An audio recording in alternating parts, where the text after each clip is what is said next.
Hi everyone, I hope आप सब ठीक होंगे और अच्छे से होंगे। तो आज हम देखने वाले हैं, हमारा डे 4th है आज हम देखने वाले हैं नेक्स्ट वाले जो क्वेश्चंस है जो हमें डिस्कस करने हैं in the general science category. इससे पहले हमने 3 वीडियोस को डिस्कस किया बेटा, 3 लेक्चर्स हमने इससे पहले लिए हैं जिनमें हमने मोस्ट एक्सपेक्टेड क्वेश्चंस किए हैं जनरल साइंस कैटेगरी से। और आज हम उसी सीरीज को आगे लेने वाले हैं क्योंकि इस सीरीज में हमें 1000 से भी ज़्यादा क्वेश्चंस को डिस्कस करना है, ठीक है ना।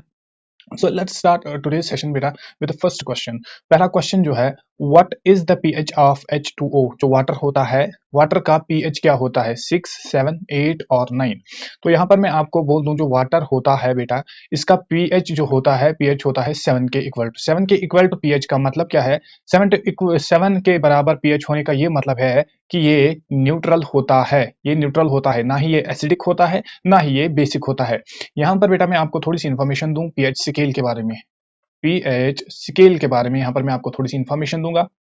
याद रखना, जो पीएच स्केल होती है वो होती है 0 से 14 तक। याद रखिएगा, पहले मैं आपको बोल दूं पीएच स्केल होती क्या है। ये एक ऐसी स्केल है जिससे हमें ये पता लगता है whether the solution is going to be acidic और बेसिक, जिससे हमें ये पता चलता है कि अगर हमें कोई सोल्यूशन दिया गया हो कि वो एसिडिक होगा या बेसिक होगा। क्लियर। इसके बाद याद रखिएगा, जो पीएच स्केल होती है ये रन करती है फ्रॉम 0 टू 14। और 0 पे जो यहाँ पर मैं मिड पॉइंट रखूंगा इसका 7, यहाँ पर मैं ऐसे लिखूंगा 7 में रखूंगा इसका मिड पॉइंट। याद रखिएगा, ये जो 7 वाला पॉइंट है ये न्यूट्रल को डिनोट करेगा। जब एक सोल्यूशन न्यूट्रल होगा, ना ही वो एसिडिक होगा ना ही वो बेसिक होगा, तो वो कहां पर होगा, उसका पीएच होगा 7। ठीक। अब याद रखिएगा, 7 से जितना ये नीचे जाएगा, 0 की तरफ जाएगा, तो ये डिनोट करेगा एसिडिटी, ये डिनोट करेगा एसिडिटी। अगर 6 होगा वो भी एसिडिक होगा, अगर 5 होगा वो ज्यादा एसिडिक होगा, अगर 3 होगा पीएच वो ज्यादा एसिडिक होगा। जितना जितना ये 0 की तरफ जाएगा उतना ज्यादा एक सोल्यूशन हमारे पास क्या होगा, एसिडिक होगा। ऑन द अदर हैंड बेटा, जितना ये 7 से ऊपर जाएगा, कहां तक, 14 तक, उतनी क्या बढ़ेगी, बेसिसिटी बढ़ेगी। बेसिसिटी एक सोल्यूशन की बढ़ेगी। दैट मीन्स अगर हमारे पास दो सोल्यूशन है, एक का पीएच है 8 और दूसरे का पीएच होगा 14, तो डेफिनेटली जो 14 वाला पीएच वाला सोल्यूशन होगा बेटा वो ज्यादा बेसिक होगा यहाँ पर। तो यहाँ पर अगर हम इस क्वेश्चन का आंसर देखेंगे तो आंसर यहाँ पर हो जाएगा हमारा option number B, that is 7। Correct. After that यहाँ पर और एक क्वेश्चन है, question number 2, which of the following gas is reduced in the reduction process. जब रिडक्शन प्रोसेस में जब रिडक्शन प्रोसेस होती है, रिडक्शन प्रोसेस, रिडक्शन प्रोसेस में कौन सा गैस रिड्यूस होता है। याद रखिएगा बेटा, रिडक्शन किसकी होती है, रिडक्शन यहां पर मैं लिखूंगा, रिडक्शन उसकी होती है जो स्ट्रॉन्ग ऑक्सीडाइजिंग एजेंट होगा, स्ट्रॉन्ग ऑक्सीडाइजिंग इन नेचर होगा, जो स्ट्रॉन्ग ऑक्सीडाइजिंग इन नेचर होगा। और इसी तरीके से अगर मैं बोलूंगा ऑक्सीडेशन किस वाले एलिमेंट की होती है, ऑक्सीडेशन किस कंपाउंड की होती है, ऑक्सीडेशन उस चीज की होती है जो स्ट्रॉन्ग रेड्यूसिंग एजेंट होगा, जो स्ट्रॉन्ग रेड्यूसिंग एजेंट होगा। यहां तक बेटा क्लियर है। तो यहां पर हमें बताया गया है which gas is reduced, reduction किसकी होगी, ऑब्वियसली रिडक्शन उसकी होगी जो यहां पर ऑक्सीडाइजिंग नेचर का होगा। हीलियम तो नहीं है, कार्बन तो नहीं है, हाइड्रोजन तो क्या है, रिड्यूसिंग नेचर का है, दैट मींस हाइड्रोजन की हो जाएगी ऑक्सीडेशन। तो यहां पर हमारा आंसर बन जाएगा ऑक्सीजन, ऑक्सीजन की हो जाएगी रिडक्शन। याद रखिएगा, जो रिड्यूसिंग एजेंट होगा, रिड्यूसिंग एजेंट का मतलब होता है जो दूसरे को रिड्यूस करेगा, उसकी खुद होती है ऑक्सीडेशन। और इसी तरीके से जो ऑक्सीडाइजिंग एजेंट होगा, जो दूसरे को ऑक्सीडाइज करेगा, उसकी खुद होती है रिडक्शन। ये बात क्लियर है आप सबको। ठीक। अब हम चलते हैं नेक्स्ट क्वेश्चन पे। Next question is question number 3, which of the following compounds is mainly used in hand sanitizer. Hand sanitizer में मेनली किस कंपाउंड को यूज किया जाता है, अल्डिहाइड, एसिटिक एसिड, अल्कोहल और कीटोन। तो ये सबको पता है कि अल्कोहल्स का यूज किया जाता है। अल्कोहल क्यों यूज किया जाता है हैंड सैनिटाइजर्स में, बिकॉज इट इज इंपॉर्टेंट। ये इंपॉर्टेंट होता है किस लिए, to kill certain types of bacteria, to kill certain types of bacteria, bacteria को ये किल करता है और कई सारे वायरस जो है उनकी ग्रोथ को ये इनहिबिट भी करता है। यहां पर याद रखिएगा, अगर हम एक हैंड सैनिटाइजर लेते हैं, अगर कोई हैंड सैनिटाइजर को क्या करेगा, इंजेस्ट करेगा, दैट मींस खाएगा या पिएगा। जब वो हैंड सैनिटाइजर को पिएगा तो वो मर भी सकता है। क्यों, क्योंकि उसको होती है अल्कोहल पॉइजनिंग, अल्कोहल पॉइजनिंग। ये वाला क्वेश्चन भी आपका फ्रेम हो सकता है। क्लियर। इसके बाद अल्कोहल का अगर हम टेस्ट लेना चाहे घर में ही बेटा, तो क्या करिएगा, हैंड सैनिटाइजर को लो, हैंड सैनिटाइजर को जब आप लोगे तो उसको जब आप फायर करोगे तो उसमें फायर लगेगी, उसमें आग लगेगी। That is the property of alcohols. Is that clear. तो यहां पर हो जाएगा हमारा answer C, that is alcohol. Question number 4, question number 4 is what's the SI unit of frequency. Frequency का एसआई यूनिट क्या होता है? डिऑप्टर, सेकंड, हर्ट्ज और मीटर। बेटा देखो, डिऑप्टर की अगर हम बात करेंगे, डिऑप्टर होता है पावर ऑफ द लेंस।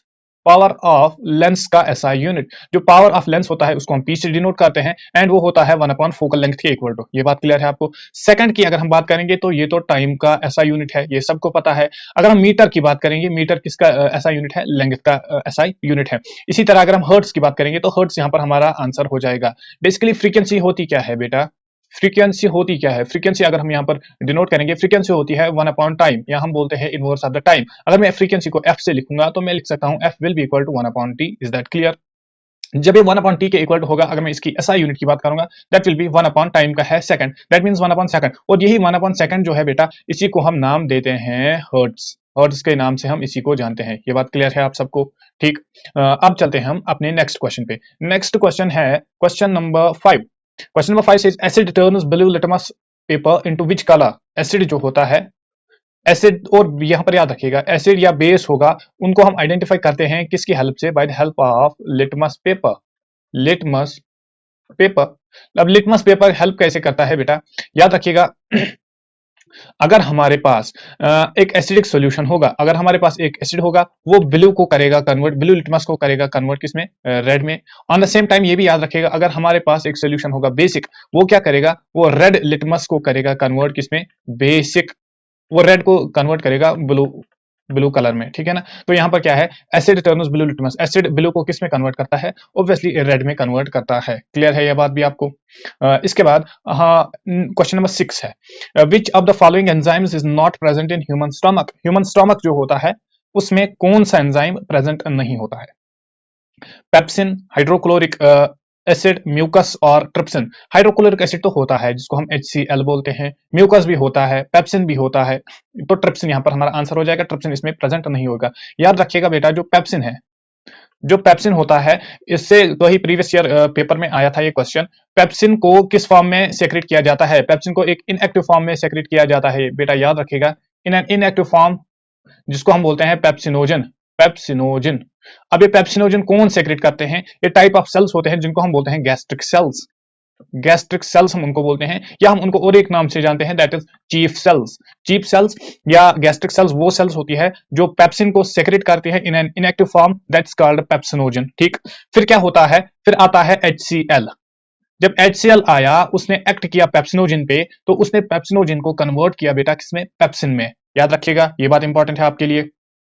और यहां पर और एक बात याद रखिएगा, जो HCl है, इसका pH होता है from 1.5 to 2, that means it is most acidic होता है ये। ठीक है ना यहां तक? अब यहां पर देखो, ट्रिप्सिन की बात है, ट्रिप्सिन स्टमक में प्रेजेंट नहीं होता है। ट्रिप्सिन की बात अगर हम करेंगे बेटा, तो ये प्रोटियोलिटिक है। प्रोटियोलिटिक एंजाइम होता है। प्रोटियोलिटिक का मतलब क्या होता है? It acts on the proteins, ये प्रोटीन्स को कन्वर्ट करता है इनटू द स्मॉलर पेप्टोन्स और पेप्टाइड्स। ठीक। यहां पर याद रखिएगा, ये हो गया हमारा पॉइंट नंबर 1। पॉइंट नंबर 2, अगर ये स्टमक में पाया नहीं जाता तो ये कहां पर पाया जाता है? याद रखिएगा बेटा, it is found in small intestine. Small intestine. यहां पर क्वेश्चन ये भी हो सकता है, विच of the following enzyme is present in small intestine, तो यहां पर तब भी हमारा आंसर क्या हो जाएगा? ट्रिप्सिन। Is that clear? यहां तक आप सबको समझ में आ गया? अब चलते हैं क्वेश्चन नंबर 7 पे।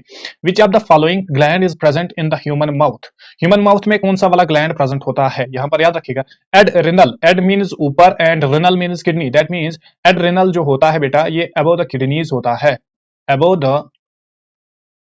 द किडनी होता है। ठीक।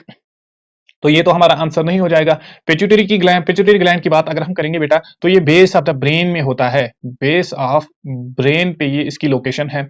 अगर हम गोनाड्स की बात करेंगे, गोनाड्स क्या होते हैं? गोनाड्स प्राइमरी सेक्स ऑर्गन्स कहलाते हैं। ये होते हैं, अगर हम मेल्स में करेंगे बात, तो ये टेस्टीज होते हैं, और अगर फीमेल की बात करेंगे तो ये ओवेरी होती है। अगर हम टेस्टीज की बात करेंगे तो testes lie in the scrotum, scrotum में होते हैं ये। और अगर हम ओवेरी की बात करेंगे, ओवेरी कहां पर होती है?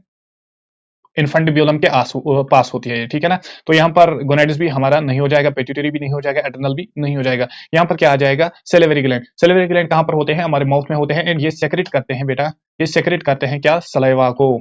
सलाइवा को यही सेक्रेट करते हैं। क्लियर है आप सबको? चलिए अब चलते हैं हम नेक्स्ट क्वेश्चन पे। नेक्स्ट क्वेश्चन है क्वेश्चन नंबर 8। क्वेश्चन नंबर 8 बोल रहा है name the gland which is present above our kidneys. हमारी किडनीज के ऊपर कौन सा ग्लैंड प्रेजेंट होता है? अभी अभी हमने डिस्कस किया एड्रिनल ग्लैंड होता है। पेट्यूटरी की लोकेशन हमने क्या बताई? Base of the brain. Gonads की क्या बताई? ये मेल और फीमेल में होते हैं, स्क्रोटम होता है या ओवरीज होती है। ये सेलिवरी क्या क्या बताया? माउथ में प्रेजेंट होती है। Next is what is the basic unit of our neural system. याद रखिएगा न्यूरल सिस्टम और nervous system, nervous nervous system एक ही बात है। न्यूट्रॉन, क्या न्यूट्रॉन एक बेसिक यूनिट होता है? नो। न्यूट्रॉन की अगर हम बात करेंगे बेटा, ये इलेक्ट्रॉन, न्यूट्रॉन एंड प्रोटॉन, ये न्यूक्लियस में होता है। ये न्यूक्लियस ऑफ एन एटम में होता है, एक एटम की न्यूक्लियस में होता है न्यूट्रॉन। ये तो आंसर नहीं हो जाएगा। अगर हम न्यूरॉन की बात करेंगे, न्यूरॉन एक बेसिक यूनिट होता है किसका? नर्वस सिस्टम का, नर्वस सिस्टम का। तो यहां पर हमारा आंसर हो जाएगा ऑप्शन नंबर बी। वहीं पर अगर हम तीसरे ऑप्शन को देखेंगे, नेफ्रॉन, नेफ्रॉन जो होता है बेटा, ये बेसिक यूनिट होता है किसका? Basic unit of kidneys. Kidneys का ये बेसिक यूनिट होता है। अगर हम न्यूक्लियन की बात करेंगे तो ये न्यूक्लियस में सब न्यूक्लियर पार्टिकल होता है, न्यूक्लियस में प्रेजेंट होता है। ये भी हमारा आंसर नहीं हो जाएगा, नेफ्रॉन भी नहीं हो जाएगा। तो न्यूरॉन हमारा यहाँ पर करेक्ट आंसर है। Clear. Next question is what is the basic unit of our excretory system. हमारा जो एक्सक्रीटरी सिस्टम है बेटा, उसका एसआई उसका बेसिक यूनिट कौन सा है इसमें? न्यूट्रॉन नहीं, ये हमने अभी बताया, न्यूक्लियस में न्यूट्रॉन न्यूक्लियस में प्रेजेंट होता है अलॉन्ग विद द प्रोटॉन्स। अगर हम न्यूरॉन की बात करेंगे, नर्वस सिस्टम का है। नेफ्रॉन जो है बेटा, यही किडनीज का होता है, किडनीज का फंक्शनल यूनिट होता है। एंड किडनीज खुद क्या होती है? Involved in excretion. जो एक्सक्रीटरी ऑर्गन्स होते हैं उनमें किडनी होती है। तो ऑब्वियसली यहाँ पर जो आंसर हो जाएगा वो हो जाएगा option number C, that is nephron. After that question number 11, what is the unit of wavelength. Wavelength का यूनिट क्या है? वेवलेंथ क्या होता है बेटा? अगर ये अगर मैं यहाँ पर एक वेव को बनाऊंगा, तो यहां से यहां तक जो लेंथ बन जाएगी, इसको हम बोलेंगे वेवलेंथ। और length of A wave, length of A wave. Obviously ये तो लेंथ है, लेंथ का ऐसा यूनिट क्या होता है? लेंथ को हम डिनोट करते हैं एल से, एंड ऐसा यूनिट होता है इसका मीटर। तो ऑब्वियसली यहाँ पर मीटर हो जाएगा। अगर हम हर्ट्ज की बात करेंगे तो ये फ्रीक्वेंसी का है। अगर हम डियोप्टर की बात करेंगे तो ये पावर ऑफ द लेंस का है। अगर हम फैराडे की बात करेंगे तो हम इसमें चार्ज को इसमें हम क्या करते हैं? मेजर करते हैं। ठीक। आफ्टर इट बेटा, आफ्टर इट आता है next question, that is question number 13। What is the colour of AgBr. AgBr का कलर क्या होता है? एजीबीआर क्या होता है? Silver bromide, silver bromide. अब सिल्वर ब्रोमाइड का कलर क्या होता है बेटा? याद रखिएगा, सिल्वर ब्रोमाइड का कलर होता है पेल येलो, पेल येलो इसका कलर होता है। तो यहाँ पर हमारा आंसर जो मोस्ट अप्रोप्रिएट बन जाएगा वो बन जाएगा option number D, that is yellow. यहाँ पर और एक बात याद रखिएगा एजीबीआर के बारे में, दैट इज सिल्वर ब्रोमाइड के बारे में, ये इनसॉल्युबल होता है, वाटर इनसॉल्युबल होता है। यहाँ पर मैं लिखूंगा वाटर इनसॉल्युबल, ये सॉल्युबल नहीं होता है किसमें? वाटर में। Next question is what is the other name of Newton's first law of motion. Newton's first law of motion जो है उसका अनदर नेम क्या है? Action reaction. नो, ये थर्ड लॉ है। थर्ड लॉ क्या बोलता है? To every action there is equal and opposite reaction. That means ये हमारा हो जाएगा third law. Change in momentum, rate of change of momentum is equal to the force, ये सेकंड लॉ हो गया, ये भी नहीं हो जाएगा। Next is law of inertia, ये हो जाएगा फर्स्ट लॉ, इसको हम बोलते हैं फर्स्ट लॉ। फर्स्ट लॉ क्या बोलता है बेटा? ये बोलता है अगर एक बॉडी यूनिफॉर्म मोशन में है, अगर एक बॉडी यूनिफॉर्म मोशन में है, या एक बॉडी कहां पर है? रेस्ट में है, वो या रेस्ट में ही रहेगी और अपनी यूनिफॉर्म मोशन में ही रहेगी। दैट मींस वो अपनी स्टेट में ही रहेगी, वो अपनी स्टेट को चेंज नहीं करेगी। कब तक? Until and unless it is acted upon by any external force, जब तक हम उस पर कोई भी एक्सटर्नल फोर्स अप्लाई नहीं करेंगे। ठीक है, तो आंसर हो जाएगा यहाँ पर law of inertia. Next is question number 15. According to the Newton's second law of motion, change in momentum per unit time is equal to change in momentum D by d t of P, ये किसके equal to होता है? Force के equal to होता है। ये second law of motion है। ठीक है ना। अगर हम मोमेंटम को पी से डिनोट करते हैं, इसको हम लिखते हैं मास टाइम्स वेलोसिटी। तो हम यहाँ पर लिख सकते हैं फोर्स जो होता है हमारा वो होता है एम, बाहर आता है क्योंकि ये कांस्टेंट होता है, and differentiation of d by d t of v. तो ये कुछ एक्सप्रेशन है किसकी? Newton second law of motion की, जो किसको डिफाइन करती है? जो फोर्स को डिफाइन करती है। ठीक। Next question is question number 16. Question number 16 says what is the colour of SO2। SO2 means sulphur dioxide. यहां पर मैं लिखूंगा सल्फर डाइऑक्साइड, इसका कलर क्या होता है? याद रखिएगा, सल्फर डाइऑक्साइड जो है ये कलरलेस होता है, कलरलेस होता है। इसके अलावा याद रखिएगा ये पॉइजनस भी होता है, पॉइजनस भी होता है। ये हो गए 2 पॉइंट। और तीसरा पॉइंट याद रखिएगा, ये ऑर्गेनिक नहीं होता है, ये इनऑर्गेनिक कंपाउंड है, ये इनऑर्गेनिक कंपाउंड है। इनऑर्गेनिक क्यों? क्योंकि इसमें ना ही हाइड्रोजन है ना ही इसमें कार्बन है। तो यहाँ पर हमारा आंसर हो जाएगा basically colourless, SO2 sulphur dioxide. Next question is question number 17, what is the colour of CuSO4? Copper sulphate का कलर क्या होता है? कॉपर सल्फेट की बात हो रही है बेटा। कॉपर सल्फेट का कलर क्या होता है? याद रखिएगा, इसके दो फॉर्म्स होते हैं। अगर ये हाइड्रेटेड कंडीशन में होगी, hydrated that means present in the water, तो इसका कलर जो होगा वो होगा ब्लू, ब्लू कलर का होगा। वहीं पर अगर हम इसको एनहाइड्रस कंडीशन में देखेंगे, एनहाइड्रस कंडीशन में देखेंगे तो एनहाइड्रस कंडीशन में ये क्या होता है? कलरलेस। सिंस यहाँ पर हमें कलरलेस का ऑप्शन नहीं है, पॉइंट नंबर 1। पॉइंट नंबर 2, यहाँ पर मेंशन नहीं किया गया है कि ये एनहाइड्रस कंडीशन में है, तो यहाँ पर हम लिखेंगे जो मोर अप्रोप्रिएट आंसर हो जाएगा वो हो जाएगा ब्लू, ठीक है ना। अगर क्वेश्चन में हमें पूछा जाता कि एनहाइड्रस कंडीशन में इसका कलर क्या होता, तो हम लिखते colourless. Next question is question number 18, what is the SI unit of electric charge? Electric charge का एसआई यूनिट क्या है? चार्ज की बात जो है बेटा, चार्ज को हम क्यू से डिनोट करते हैं, यहां तक आप सबको पता है। अगर हम कोलम की बात करेंगे तो इसका एसआई यूनिट जो है वो है कोलम, कोलम इसका एसआई यूनिट है, तो यहां पर हमारा आंसर हो जाएगा ऑप्शन नंबर ए। एम्पियर की बात करेंगे, एम्पियर की बात अगर हम बेटा करेंगे तो ये करंट का एसआई यूनिट है। अगर हम फेरेडे की बात करेंगे, फेरेडे में हम चार्ज को ही मेजर करते हैं, लेकिन ये एसआई यूनिट नहीं है, ये एसआई यूनिट नहीं है किसका? चार्ज का। ओहम की बात अगर हम करेंगे तो बेटा रेजिस्टेंस का एसआई यूनिट है, रेजिस्टेंस का एसआई यूनिट क्या है? ओहम। तो यहां पर हमारा आंसर हो जाएगा SI unit of charge that is coulomb. Next question is question number 19, how many carbon atoms are present in heptane? Heptane. Heptane means with the 7 carbons. Any compound with the 7 carbons will be called heptane. यहाँ पर याद रखिएगा, हेप से उसका नाम आएगा, that means 7 carbons होने चाहिए हेप्टेन में। अगर हेक्सेन होगा, हेक्सेन मीन्स बेटा 6 कार्बन। इसी तरीके से अगर पेंटेन आएगा मीन्स 5 कार्बन्स। ये सब आपको याद रखिएगा। अगर ऑक्टेन आएगा that means 8, number of carbons is equal to 8, याद रखिएगा। Next question is question number 20, what is the chemical formula of benzene? Benzene का केमिकल फार्मूला क्या होती है? बेंजीन, बेंजीन की बेटा अगर हम केमिकल फार्मूला देखेंगे तो C6H6 से हम इसको डिनोट करते हैं। अगर हम इसका स्ट्रक्चर देखेंगे तो कुछ इस तरीके से हम इसका स्ट्रक्चर बनाते हैं, एरोमेटिक होता है। यहाँ पर हम एक रिंग बनाते हैं। रिंग क्यों बनाते हैं? ये बेसिकली होता है स्ट्रक्चर कुछ इस तरीके से, ये हमने बताया। तो यहाँ पर हम डबल बॉन्ड रखते हैं, यहाँ पर अल्टरनेट डबल बॉन्ड्स हम रखते हैं, लेकिन ये अल्टरनेट डबल बॉन्ड जो होते हैं बेटा ये रेजोनेंस में होते हैं, इसलिए हम यहाँ पर रिंग वाला स्ट्रक्चर लेते हैं, ठीक है ना। तो C6H6 से हम इसको डिनोट करते हैं। अगर हम इसका स्ट्रक्चर देखेंगे तो कुछ इस तरीके से हम इसका स्ट्रक्चर बनाते हैं। Next question is question number 21। Question number 21 says what is the atomic number of phosphorus? Phosphorus का एटॉमिक नंबर क्या है? 12, 13, 14 और 15। तो बेसिकली ये सबको पता होगा, 15 जो है फास्फोरस का एटॉमिक नंबर 15 होता है, ठीक। यहां तक कोई दिक्कत? बिल्कुल सा इजी सा क्वेश्चन था, ये सबको पता होगा। 15th वाले ग्रुप में आता है, पहला नंबर है। Next question is which of the following quantity increases in a group when we move from top to bottom? Basically बात हो रही है जब हम एक पीरियोडिक टेबल में ग्रुप में टॉप से बॉटम जाते हैं, मींस ऊपर से नीचे की तरफ आते हैं एक पीरियोडिक टेबल में, तो कौन सी वाली क्वांटिटी क्या होती है? इंक्रीज होती है। याद रखिएगा, जो एटॉमिक साइज होता है वो इंक्रीज होता है। अगर मैं यहाँ पर बात करूं, यहाँ पर हाइड्रोजन होता है, ये हो गया हमारा हीलियम, ये हो गया लिथियम, ये हो गया सोडियम, ये हो गया पोटेशियम, ये हो गया रुबिडियम। ये मैं यहाँ पर ग्रुप नंबर 1 की बात करूंगा बेटा, ये हो गया पीरियोडिक टेबल का ग्रुप नंबर 1, तो ये हो गया ग्रुप नंबर 18। पहले मैं यहाँ पर एक ही ग्रुप को कंसिडर करूंगा। अगर मैं ऊपर से नीचे तक जाऊंगा, नंबर ऑफ शेल्स इंक्रीज होती है, याद रखिएगा। यहाँ पर मैं आप लिख रहा हूं, नंबर ऑफ शेल्स जो होती है ना बेटा, first of all let me change this, okay. Number of shells जो होती है वो इंक्रीज होती है, वो इंक्रीज होती है। जब नंबर ऑफ शेल्स इंक्रीज होती है दैट मींस जो साइज होता है बेटा, साइज इंक्रीज होता है, उसी को हम बोलते हैं एटॉमिक साइज, ठीक है ना। अगर हम वैलेंसी की बात करेंगे, वैलेंसी एक ग्रुप में सेम रहती है। जो पहले मेंबर की होगी, जो हाइड्रोजन की वैलेंसी होगी वही लिथियम की होगी, वही सोडियम की होगी, वही पोटेशियम की होगी और वही रुबिडियम की होगी। Point number 1। इलेक्ट्रोनेगेटिविटी की बात करेंगे, जितना ज्यादा मेटालिक कैरेक्टर बढ़ जाता है उतनी इलेक्ट्रोनेगेटिविटी कम हो जाती है। ऊपर अगर हम देखेंगे, ऊपर से नीचे तक की तरफ जो मेटालिक कैरेक्टर है ऑफ द एलिमेंट्स वो इंक्रीज होता है। जब मेटालिक कैरेक्टर बेटा इंक्रीज होता है दैट मींस इलेक्ट्रोनेगेटिविटी क्या होगी? ये डिक्रीज होगी। वैलेंसी क्या रहेगी? वैलेंसी सेम रहेगी। अगर हम आयनाइजेशन एनर्जी की बात करेंगे बेटा, आयनाइजेशन एनर्जी भी क्या हो जाएगी? डिक्रीज होगी, ठीक है ना। तो यहां पर हमारा जो आंसर रहेगा एटॉमिक साइज जो है बेटा ये इंक्रीज होता है। Clear? Now, next question is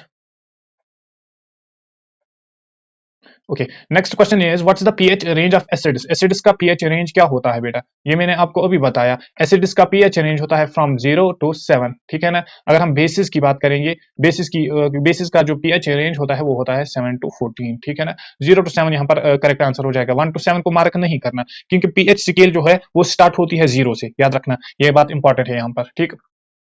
now moving to our next question. Next वाला जो है वो है 24th क्वेश्चन।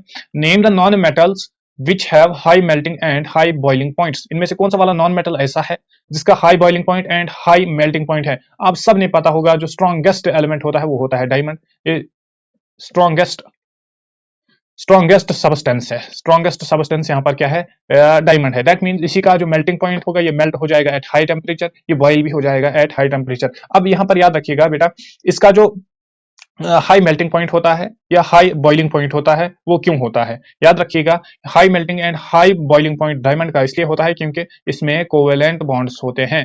कोवेलेंट बॉन्ड्स होते हैं, यहां पर मैं लिखूंगा स्ट्रॉन्ग कोवेलेंट बॉन्ड्स होते हैं। दैट मींस अगर इसको मेल्ट होना पड़ेगा, that means a large number of covalent bonds need to be broken, ठीक है ना। बहुत सारे कोवेलेंट बॉन्ड्स को क्या करना पड़ेगा, तोड़ना पड़ेगा। That's why diamond is the strongest substance on the earth, ठीक है ना।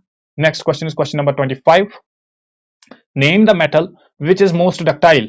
इन वाले मेटल्स में से मोस्ट डक्टाइल कौन सा है। पहली बात, डक्टाइल होता क्या है, डक्टाइल वो मेटल होता है जो शो करेगा प्रॉपर्टी ऑफ डक्टिलिटी। डक्टिलिटी वाली प्रॉपर्टी को वो शो करेगा। अब डक्टिलिटी प्रॉपर्टी क्या है, याद रखिएगा बेटा, डक्टिलिटी उस प्रॉपर्टी को हम बोलते हैं, first of all let me change this, okay. Ductility वो प्रॉपर्टी होती है, it's a property to draw metal into the wires. पहले मैं कलर चेंज करूंगा बेटा, let me go with this colour, okay, green के साथ जाऊंगा। To draw a wire, to draw a metal, एक मेटल को जब हम ड्रा कर सकते हैं इनटू द वायर्स, यहां पर मैं लिखूंगा थिन वायर्स। इस प्रॉपर्टी को हम बोलते हैं क्या, डक्टिलिटी। अब डक्टिलिटी किस वाले जो है इनमें से किसकी ज्यादा होती है, किस मेटल की ज्यादा होती है, आयरन की नहीं होती, कॉपर। यहाँ पर गोल्ड याद रखिएगा, गोल्ड जो है AU से हम इसको रिप्रेजेंट करते हैं। इसकी जो डक्टिलिटी होती है बेटा, डक्टिलिटी होती है वो ही मैक्सिमम होती है, वो मैक्सिमम होती है in the whole periodic table. That means ये जो गोल्ड है बेटा, गोल्ड को हम ड्रा कर सकते हैं किसमें, वायर्स में, थिन वायर्स में easily, most easily. Next question is question number 26। What is the SI unit of current. Current का एसआई यूनिट क्या होता है, करंट को हम डिनोट करते हैं आई से और इसको हम लिखते हैं Q upon T, that means charge upon time.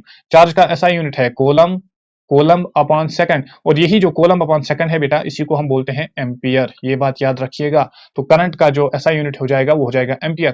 Kolam जो है वो ये चार्ज का एसआई यूनिट है। अगर हम ओम की बात करेंगे, रेजिस्टेंस का एसआई यूनिट है। अगर हम वोल्ट की बात करेंगे ना, तो वोल्ट किसका एसआई यूनिट हो जाएगा, वोल्ट हो जाएगा पोटेंशियल डिफरेंस का एसआई यूनिट, ठीक है। यहां तक क्लियर है आप सबको, ओके बेटा।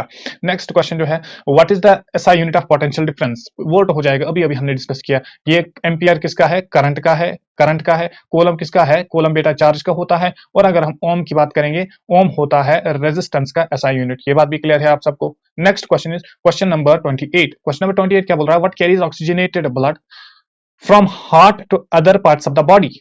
कौन सी वाली इनमें से कौन सा वाला ऐसा कंपाउंड, ऐसा कंपोनेंट है जो क्या करता है, ऑक्सीजनेटेड ब्लड लेता है, कहां से, हार्ट से लेता है to other parts of the body. यहां पर मैं एक थोड़ा सा आपको एक रफ डायग्राम बताऊंगा बेटा। आप सबको पता है हमारा हार्ट, यहाँ पर मैंने सीधे इसको इस तरीके से बनाया, कुछ 4 चैम्बर्स होते हैं हमारे हार्ट में। ये होता है लेफ्ट ऑरिकल, ये हो गया हमारा right auricle. In the similar way नीचे वाले होते हैं, इनको हम बोलते हैं वेंट्रिकल्स। ये हो जाएगा लेफ्ट वेंट्रिकल, LV से मैं इसको डिनोट करूंगा, और ये हो जाएगा राइट वेंट्रिकल। यहां तक क्लियर है आप सबको। अगर ये मैं बोलूंगा बॉडी के पार्ट्स है, तो बॉडी के पार्ट्स से यहां पर मैं बनाऊंगा लंग्स, याद रखिएगा, यहां पर मैंने बनाए लंग्स। अब बॉडी के पार्ट से पहले आया डीऑक्सीजनेटेड ब्लड, वो गया कहां पर, वो गया राइट एट्रियम में, याद रखिएगा इस बात को। राइट एट्रियम में पहले जाता है डीऑक्सीजनेटेड ब्लड, जो जिसको हम बोलते हैं इम्प्योर ब्लड, जो बॉडी पार्ट से जाता है। और अगर हम उसकी बात करेंगे, उसको कौन लेता है राइट एट्रियम तक, यहां पर याद रखिएगा सिस्टमिक वेन लेती है, सिस्टमिक वेन लेती है किसको, डीऑक्सीजनेटेड ब्लड को, कहां से, बॉडी पार्ट से लेती है, कहां तक, राइट एट्रियम तक, ठीक है ना। अब राइट एट्रियम में क्या होता है, राइट एट्रियम से ये ब्लड जाता है नीचे, कहां पर, राइट वेंट्रिकल में, क्लियर। राइट वेंट्रिकल से जाता है यही ब्लड कहां पर, लंग्स में जाता है, ये बात याद रखिएगा। राइट वेंट्रिकल से जाता है यही ब्लड कहां पर, लंग्स में जाता है। और किसकी हेल्प से जाता है, ये बात याद रखिएगा, पल्मोनरी पल्मोनरी आर्टरी की हेल्प से जाता है। राइट वेंट्रिकल से लंग्स तक ब्लड जो जाता है वो जाता है with the help of pulmonary artery. अब तो पहुंच गया लंग्स तक, कौन सा ब्लड? डीऑक्सीजनेटेड ब्लड, ठीक है ना। अब लंग्स से क्या होता है, लंग्स में जब इसको ऑक्सीजन मिलता है तो यहां पर ये जाता है कहां तक? लेफ्ट एट्रियम में। लंग से जाएगा लेफ्ट एट्रियम में। और अगर हम इसकी बात करेंगे बेटा, ये कौन ले जाता है इसको यहां तक? यहां पर याद रखिएगा पल्मोनरी वेन। पल्मोनरी वेन जो होती है वो लेती है लंग्स से ब्लड को कहां तक? लेफ्ट एट्रियम तक। अब लेफ्ट एट्रियम से ये नीचे जाता है कहां पर?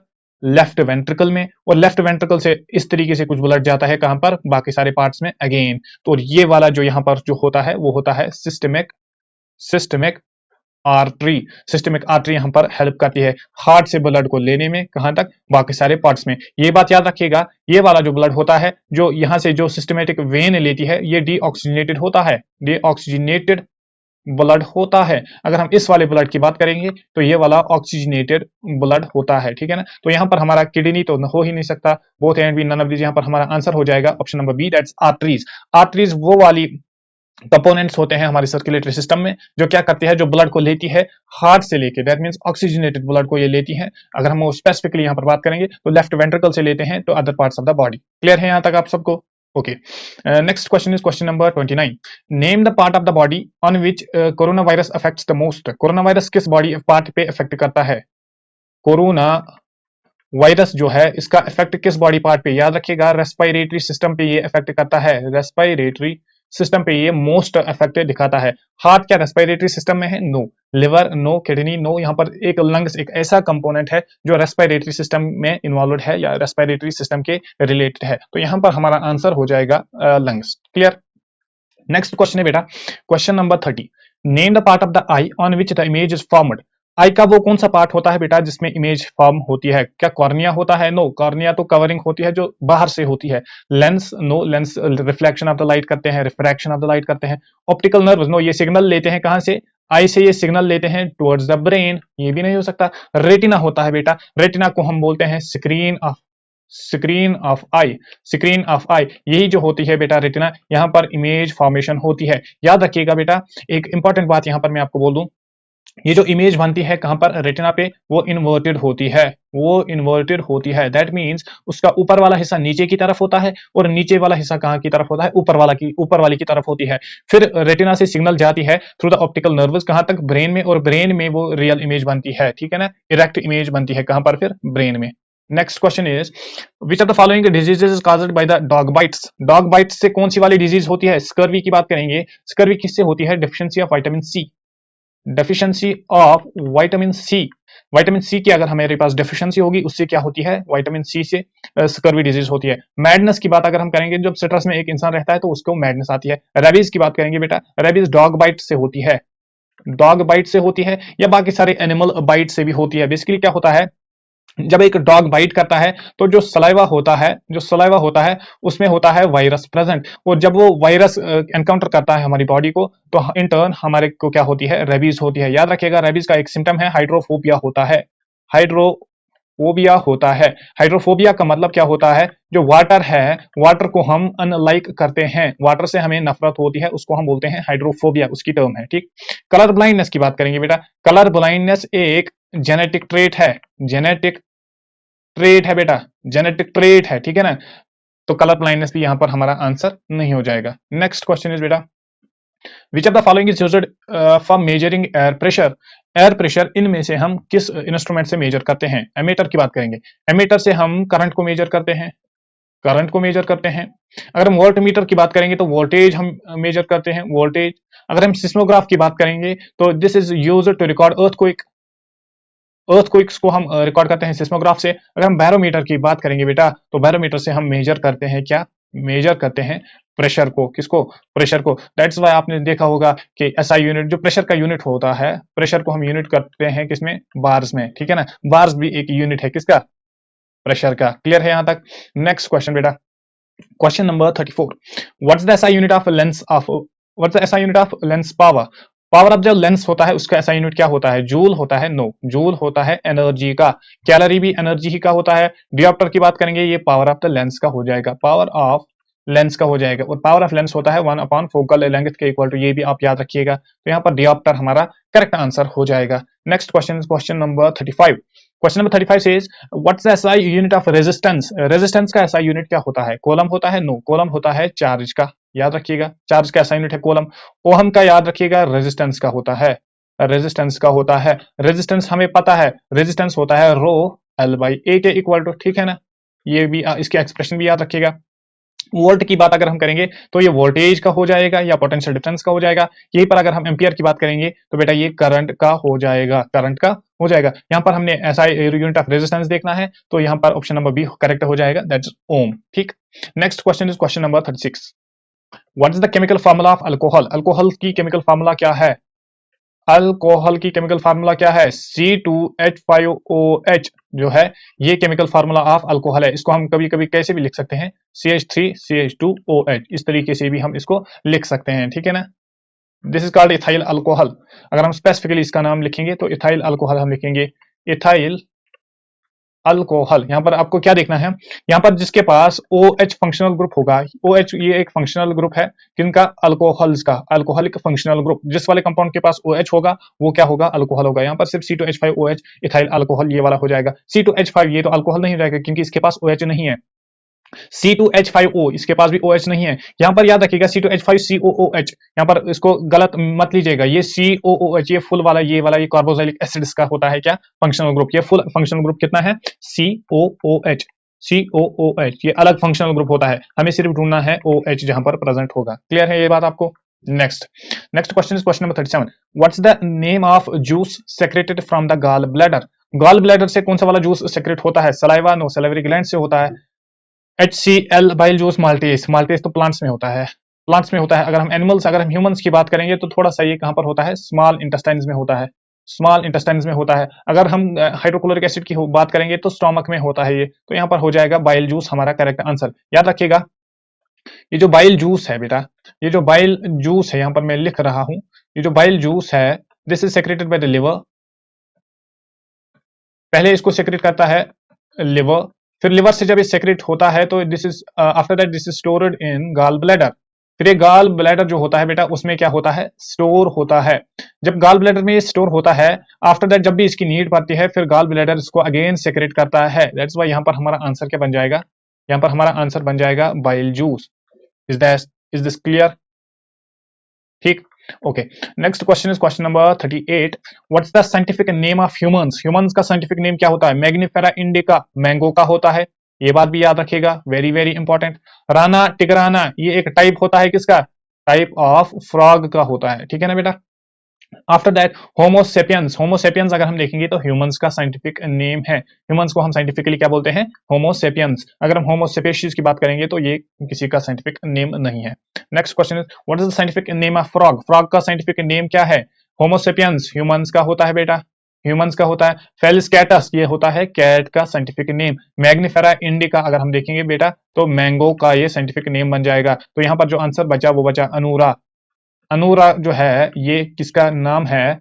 ये फ्रॉग का साइंटिफिक नेम है। वहां पर मैंने आपको बताया जो हमने अभी ऊपर देखा राना राना टिगरीना, टिगरीना जो था बेटा वो भी एक टाइप होती है किसका? फ्रॉग की ही वो एक टाइप होती है, कहीं एक स्पेसिफिक लोकेशंस में वो पाई जाती है। Next is question number 40। Question number 40 says what is the name of farming in which the domestication of the hens is involved. ऐसी फार्मिंग का क्या नाम, उसके लिए क्या टर्म हम यूज करते हैं जिसमें हम डोमेस्टिकेशन ऑफ किन की करते हैं? हेंस की करते हैं, या मैं यहाँ पर इसको थोड़ा सा इलाबरेट करूंगा, बर्ड्स की करते हैं। याद रखिएगा अगर हम पिसिस की पिसी कल्चर की बात करेंगे तो इसमें पाइसिस की बात करेंगे।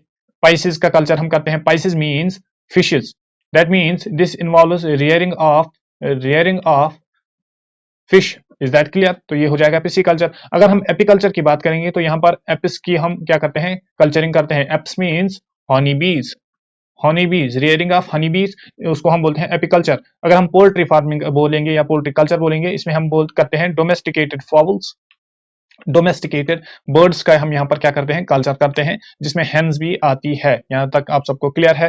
तो यहाँ पर हमारा आंसर हो जाएगा option number C. Next question is who discovered X rays. इनमें से किसने डिस्कवर किया एक्सरेज को? मैक्सवेल, रोंटिंजन, फैराडे, हर्ट्ज, तो यहाँ पर आंसर हो जाएगा WC रोन्टेंजन। ये बात याद रखिएगा, जनरल नॉलेज का क्वेश्चन है, इजी सा क्वेश्चन है। Next question is question number 42। Who discovered radio activity? Radio activity इनमें से किसने डिस्कवर की? Madam Curie. मैडम क्यूरी ने एक एक्सपेरिमेंट की थी। एक्सपेरिमेंट की थी किस पे? रेडियो एक्टिविटी पे, लेकिन डिस्कवर नहीं किया है। हेनरी बैकरेल, इसने किया था डिस्कवरी ऑफ रेडियो एक्टिविटी। तो यहाँ पर हमारा आंसर जो हो जाएगा वो हो जाएगा option number 2, that is Henry Becquerel. Next is question number 43. Name the process by which the human breathes. Human किस प्रोसेस से ब्रीदिंग दिखाता है? याद रखिएगा, अगर हम फोटोसिंथेसिस की बात करेंगे, ये एक ऐसी प्रोसेस है जहां पर प्लांट्स क्या करते हैं? Manufacture food. जब plants manufacture their own food करते हैं उसको हम बोलते हैं फोटोसिंथेसिस। अगर हम डाइजेशन की बात करेंगे बेटा, डाइजेशन एक ऐसी प्रोसेस है जिसमें हम क्या करते हैं? ब्रेक डाउन ऑफ, यहां पर मैं लिख रहा हूं, break down of complex complex food को हम ब्रेक डाउन करते हैं into simpler ones, into the simpler forms. Complex food को हम सिंपलर फॉर्म में क्या करते हैं? ब्रेक डाउन करते हैं, उसको हम बोलते हैं डाइजेशन। अगर हम एक्सक्रीशन की बात करेंगे, एक्सक्रीशन एक ऐसी प्रोसेस है जहां पर हम एलिमिनेशन ऑफ वेस्ट करते हैं from the body, elimination of waste. तो रेस्पिरेशन यहाँ पर एक ऐसी प्रोसेस हो जाएगी विच इन्वॉल्व्स ब्रीदिंग। और ब्रीदिंग में याद रखिएगा दोनों आते हैं, इनहेलेशन भी आती है, यहां पर मैं लिखूंगा इनहेलेशन भी आते हैं, एंड यहां पर एक्सहेलेशन भी आती है, एक्सहेलेशन भी आती है। Inhalation means taking the air inside और exhalation means throwing out the air from the body. Is that clear? Now next question is question number 44। Name the part of the human body in which most of the digestion occurs. इनमें से कौन सा ऐसा part है body का जहां पर most of the digestion होती है? स्टोमक में नहीं होती है, स्मॉल इंटेस्टाइन्स में होती है बेटा सबसे ज्यादा डाइजेशन। स्मॉल इंटेस्टाइन्स में याद रखिएगा, स्मॉल इंटेस्टाइन्स एक ऐसा ऑर्गन है जहां पर सबसे ज्यादा क्या होती है? जहां पर सबसे ज्यादा डाइजेशन होती है। और एक बात याद रखिएगा, अगर हम इनकी लेंथ की बात करेंगे तो ये 20 फीट लॉन्ग होते हैं। ये बात याद रखिएगा, स्मॉल इंटेस्टाइन्स जो होते हैं बेटा, ये लॉन्गेस्ट होते हैं किनसे? लार्ज इंटेस्टाइन से, लेकिन फिर भी इनको स्मॉल इंटेस्टाइन बोलते हैं। क्यों?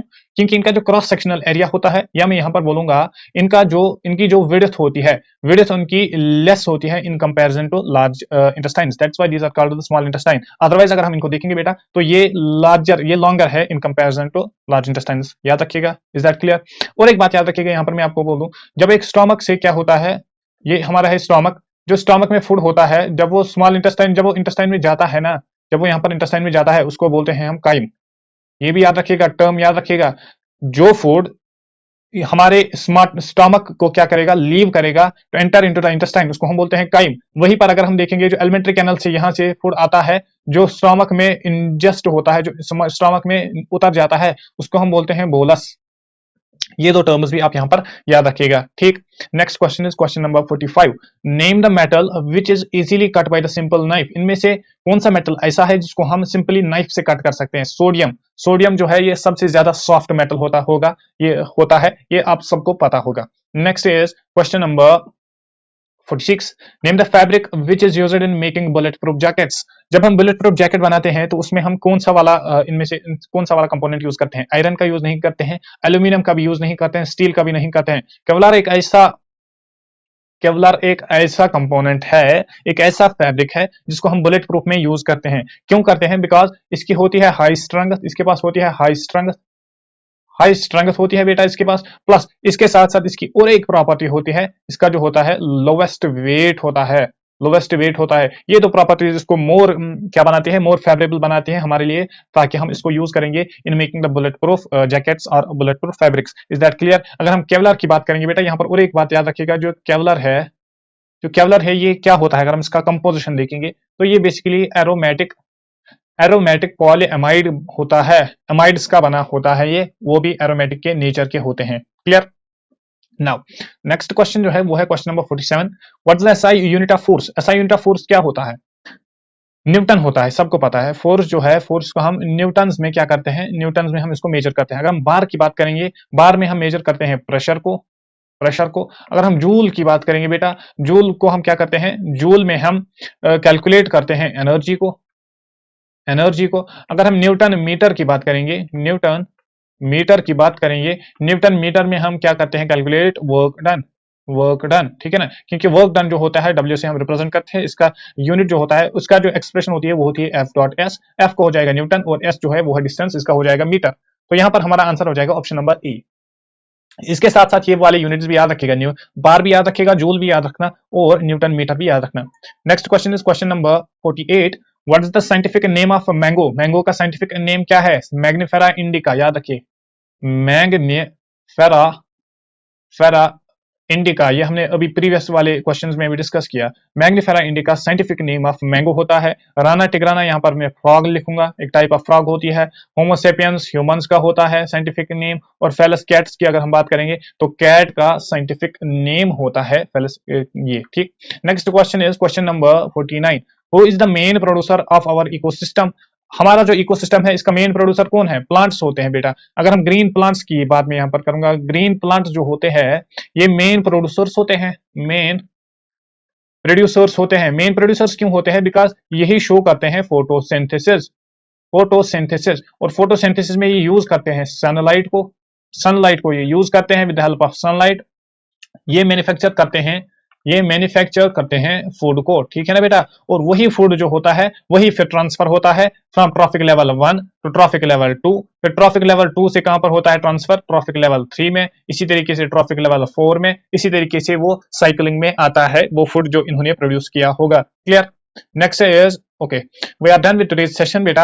आई होप आप सबको क्वेश्चंस सारे के सारे क्वेश्चंस पसंद आए होंगे और पूरी की पूरी वीडियो भी आप सबको पसंद आई होगी। और अगर आपको रियली में वीडियो पसंद आई तो वीडियो को लाइक करें और बेटा चैनल को सब्सक्राइब करें। हम मिलते हैं नेक्स्ट वीडियो में, तब तक के लिए बेटा ओके बाय।